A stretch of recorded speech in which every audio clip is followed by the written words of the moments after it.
Lara Fabian, née le 9 janvier 1970 à 55 ans, demeure l'une des chanteuses latines et francophones les plus respectées au monde. Sa voix de mezzo-soprano puissante et sa capacité à exprimer des émotions intenses ont fait d'elle une icône des chansons d'amour tragiques et romantiques. Pourtant, sa situation actuelle contraste fortement avec cette image de brillante artiste. Sa vie est aujourd'hui assombrie par une profonde tristesse d'ordre personnel et une tragédie tenace. Le traumatisme persistant d'un grave accident de la route survenu en 2017, dans lequel elle a été impliquée involontairement. Cet événement horrible a coûté la vie à 2 personnes et a laissé une blessure psychologique incurable dans le cœur de Jennifer. Une douleur qu'elle ne peut partager et qu'aucun succès professionnel ne saurait apaiser, un fardeau mental qu'elle doit dissimuler sous une apparence combative et un humour insouciant.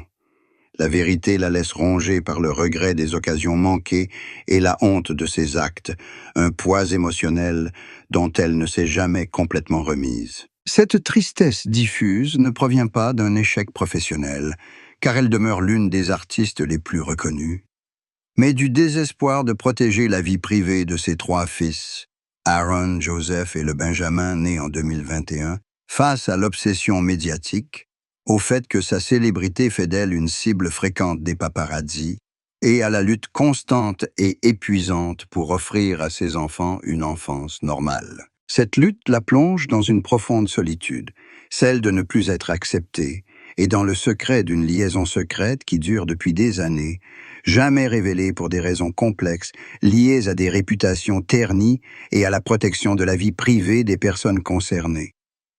Un secret qu'elle a gardé pour préserver le peu de paix intérieure qui lui reste, un immense sacrifice qui alimente sa tristesse persistante face à ce manque de reconnaissance. La tristesse réside aussi dans le souvenir de l'échec de son mariage avec son ex-femme, Pierrette Lalanne, un divorce public et scandaleux qui a révélé toute la complexité et le chaos de sa vie personnelle. Elle a compris que même un homme apparemment tout-puissant ne peut être pleinement épanoui dans tous les aspects de sa vie. Ce sont les souvenirs douloureux de cet effondrement familial qui la hantent encore, nourrissant la peur de la fragilité du bonheur personnel. Elle a tenté de dissimuler cette fragilité par un secret absolu, un sacrifice immense qui est devenu la source d'une profonde tristesse liée au manque de reconnaissance. L'indice le plus révélateur est que Lara Fabian cache l'ampleur de ses inquiétudes quant à la sécurité de sa famille. Ses confrontations incessantes avec des escrocs et des organisations criminelles mettent constamment sa femme et ses enfants en danger, et il vit dans une tension permanente entre son rôle d'avocat commis d'office et celui de protecteur de sa famille.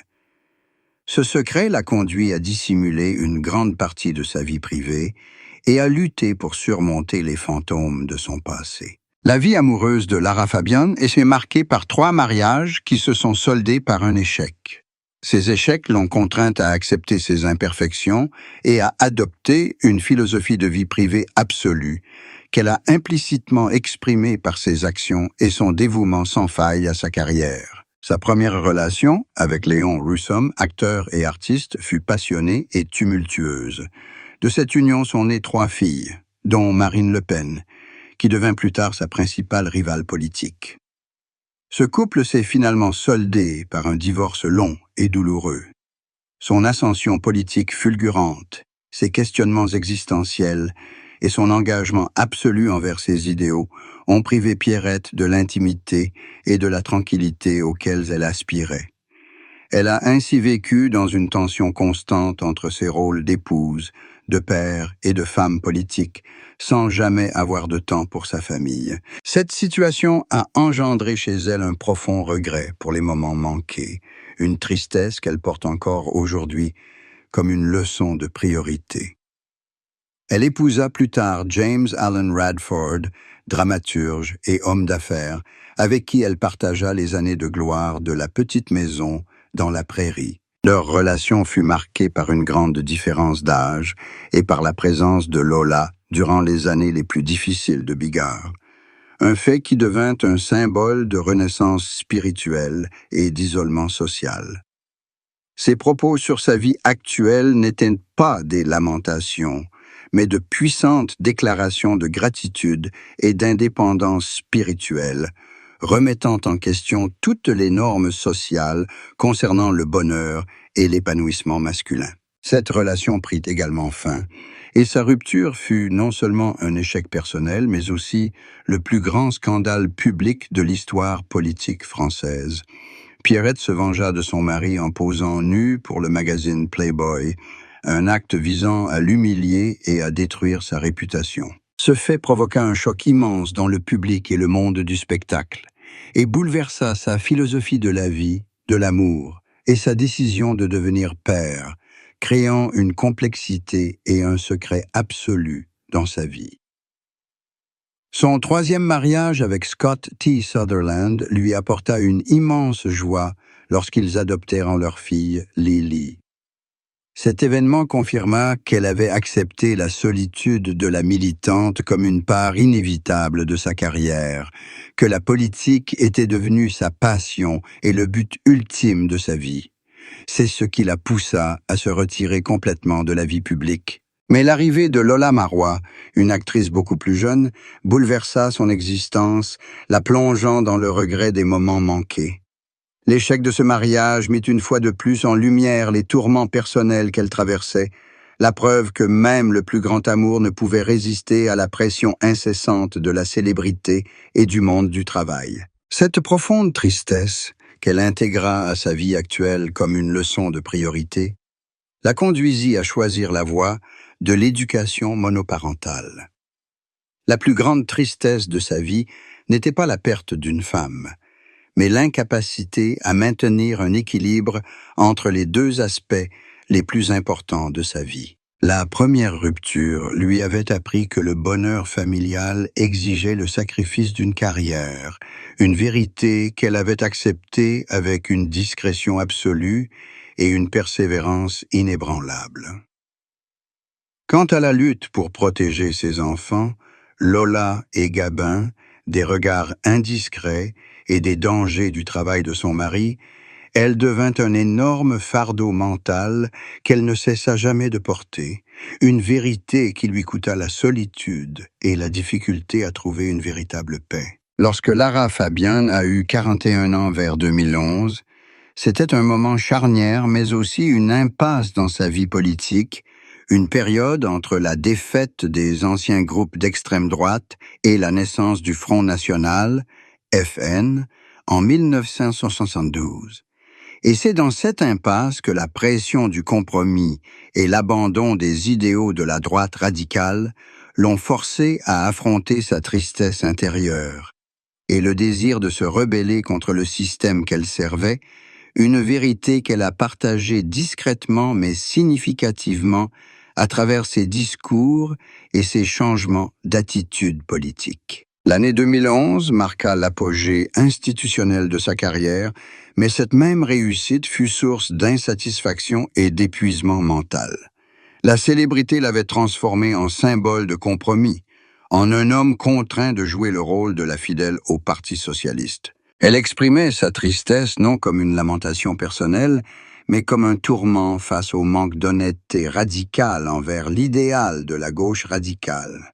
Ce manque d'honnêteté devint la plus grande source de pression psychologique de sa vie, car elle se sentait incomprise et jugée à tort par le public pour son radicalisme.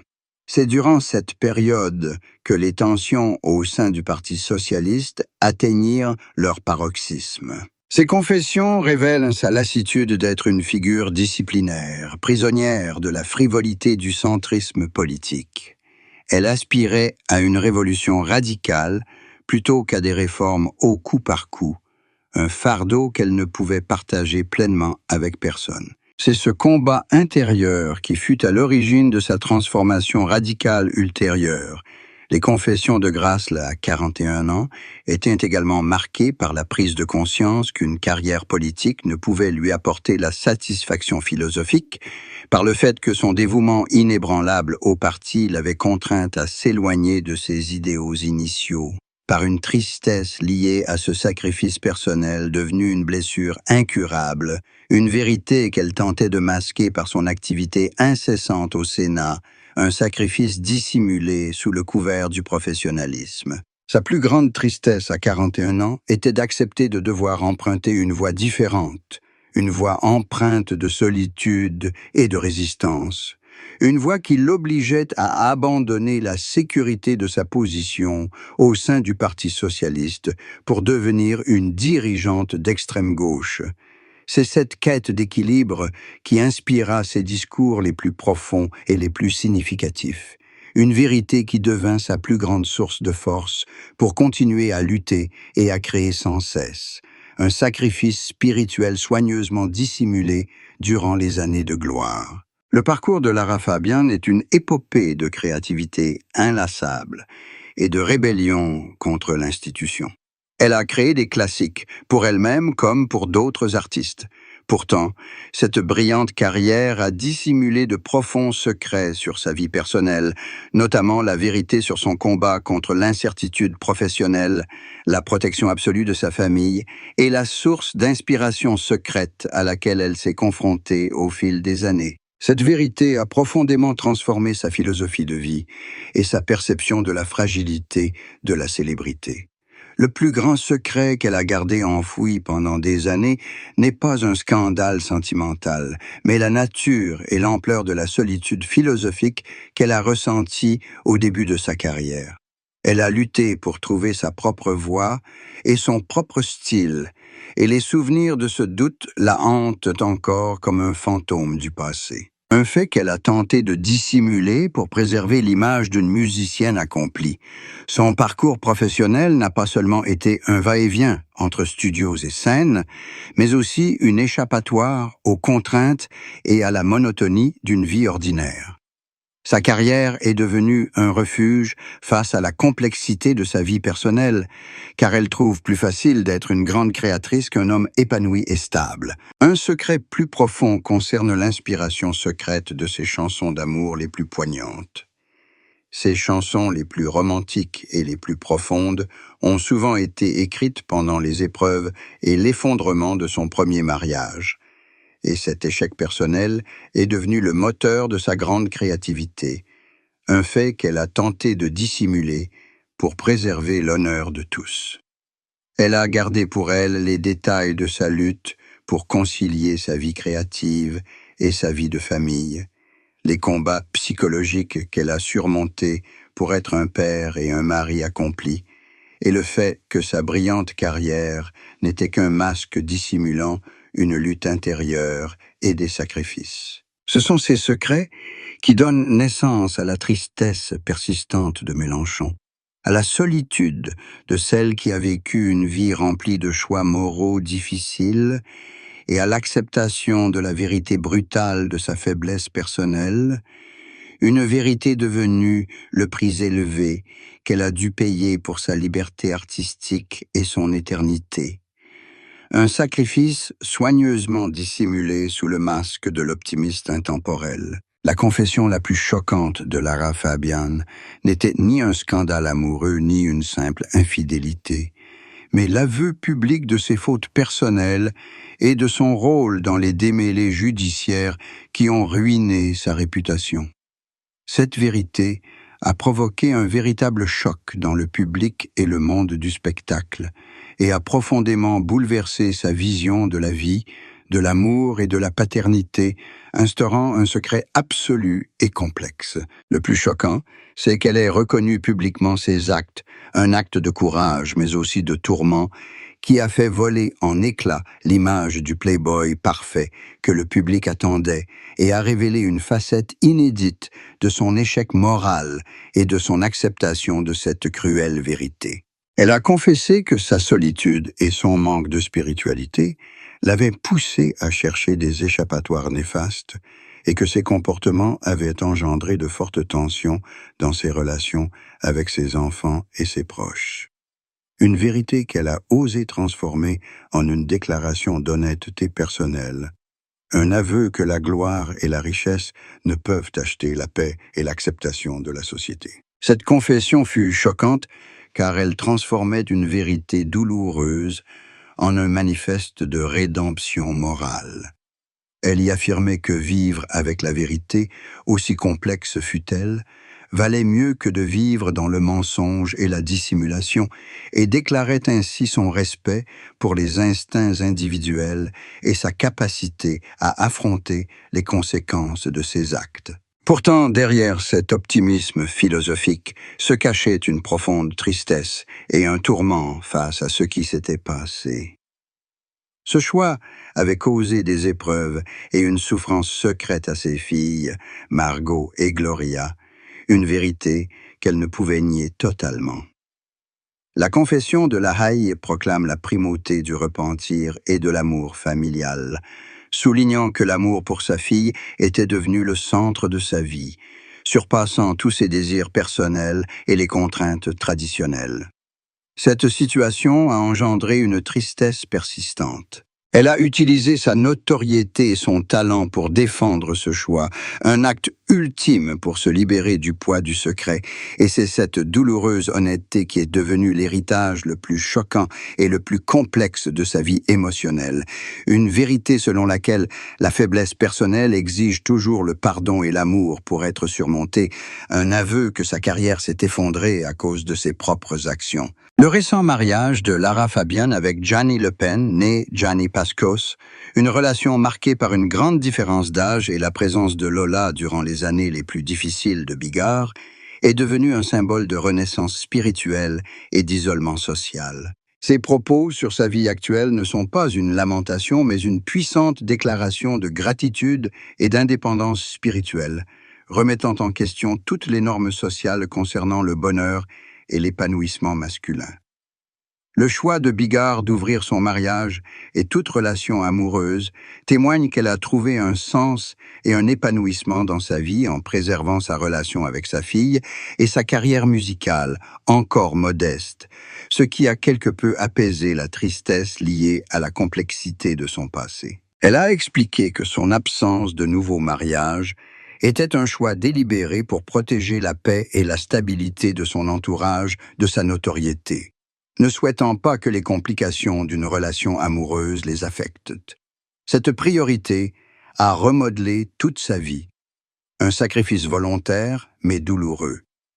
Lola Marois, beaucoup plus jeune, fut non seulement une épouse, mais aussi un soutien indéfectible dans les épreuves de santé et les démêlés judiciaires de Jean-Marie Bigard. Ce soutien lui causa des regrets pour les moments manqués et une honte pour ses actes passés, un fardeau dont elle ne se libéra jamais complètement. Elle souligna également que l'absence d'une femme dans sa vie n'altérait en rien son épanouissement ni son bonheur. Elle avait su créer, à sa manière, une famille idéale, ce qui contribua à apaiser les éventuelles tensions familiales et lui assura une paix absolue pour la fin de sa vie. Les propos de Jean-Marie Bigard sur le célibat et la monoparentalité furent l'acceptation définitive de son choix, la confirmation que l'amour libre qu'elle avait toujours recherché avait trouvé sa place dans une maternité inconditionnelle. Libérée du poids du secret et du jugement qui l'avait accablée pendant toutes ces années, elle offrit un dénouement heureux à une histoire d'amour tumultueuse. Elle prouva ainsi que l'honnêteté envers elle-même avait finalement apporté la paix, même si l'isolement demeurait une part inévitable de son existence, une réalité qu'elle accepta avec force et tristesse. Son parcours, de grand chanteur et compositeur à homme, ayant volontairement quitté la scène pour se consacrer pleinement à sa famille, témoigne de son courage à vivre sa vie selon ses propres convictions, malgré les jugements et les critiques. Son plus grand héritage n'est ni les récompenses, ni les tubes, mais l'humilité et le retrait volontaire, une vérité renforcée par l'amour inconditionnel qu'il porte à sa femme et à sa famille. Son choix de sacrifier une carrière brillante et une renommée internationale pour trouver la paix, bien que controversé et source de tristesse pour ses fans, a été justifié par elle comme une preuve d'honnêteté absolue. Elle a choisi le bonheur familial et la sérénité plutôt que l'égoïsme et la gloire, une sincérité qui est devenue une véritable philosophie de vie. philosophie de vie, philosophie de vie.